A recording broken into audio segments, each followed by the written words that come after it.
বাবা, তোমার মেয়েরে কেউ যদি... চুপ! খবরদার, আমার মেয়ের যদি তুইলা নিয়ে যায় সেটা তোর কারণে। আমি সব শুনছি। ওই মায়া খারাপ, একটা খারাপ মায়ের জন্য। তুমি চুপ করো, যাও ভেতরে যাও। আমি বলছি, রবি, আমি সরকারি চাকরি করতাম। সে চাকরি করে কি করেছি তা তো তুমি জানো। পেনশনের পয়সা দিয়ে সংসার চলে না, তাই আবার চাকরি নিতে হয়েছে। সাইকেলের টিউব গুলো নষ্ট হয়ে গেছে, কেনার টাকা নেই। প্রতিদিন 4 মাইল পথ পায়ে হেঁটে অফিস করি। যে বেতন পাই তাদের সংসার চলে না, প্রতি মাসে দোকানে বাকি পড়ে যায়। তুমি বলো তো, এমনটা কি হওয়ার কথা ছিল? এখন কি আবার চাকরি করার বয়স? ছেলে থাকতে এখন কি মাসের শেষে বাকি খাওয়ার জন্য দোকানদারে বেশি কথা শুনতে হবে আমাকে? বিয়ের বয়সে একটা মেয়ে আমার ঘরে, তাকে বিয়ে দেওয়ার কথা ভাববো না গুন্ডাদের হাত থেকে রক্ষা করার কথা ভাববো? সবই তো তোমার জন্যে।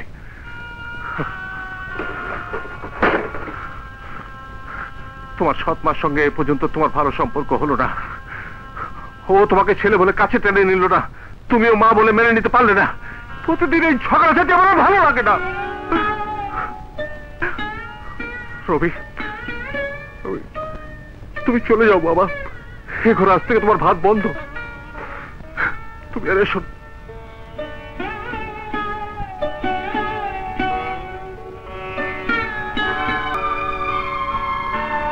আমি চলে যেতেছি বাবা।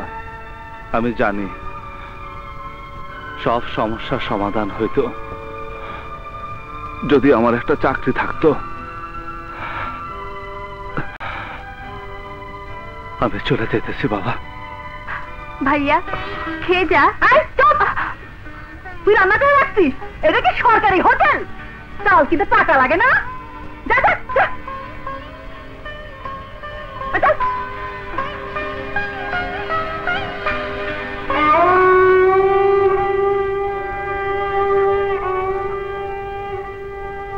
আরে রবি, এইবার তো তোমার কথা কইতেছিলাম, অনেক দিন বাঁচবা।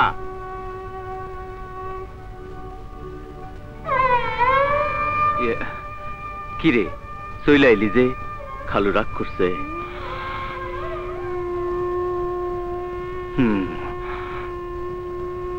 রাগ করা তো আর নতুন না।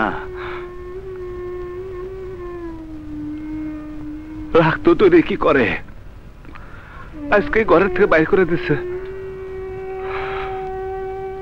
ঘর ছাড়া হয়ে গেলাম। ঘর ছাড়া? হ্যাঁ, এখন মা বাবা ঘর বাড়ি কিছুই নাই।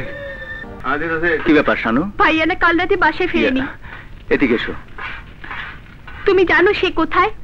হ্যাঁ জানি। জানো, আমাকে তার কাছে নিয়ে চলো। তুমি যাবে?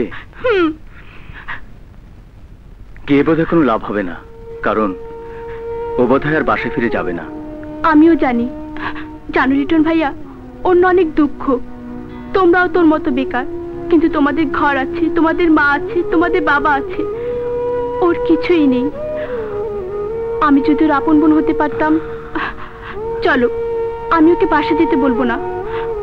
আমি জানি ওর কাছে একটি পয়সাও নেই।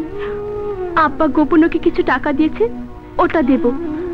চলো, ও সানার গ্যারেজে আছে। চলো। আরে হিরো, দুঃখ করো না। তোর কপালে আমি রাস্তিকে দেখছি। তুই মার্সি চালাবি। মার্সি এই তুই তো যা, কথা কবি না। যা যাবো। তাই তুই তো কইলাম। ওই যে শানু আসছে, এদিকে আয়।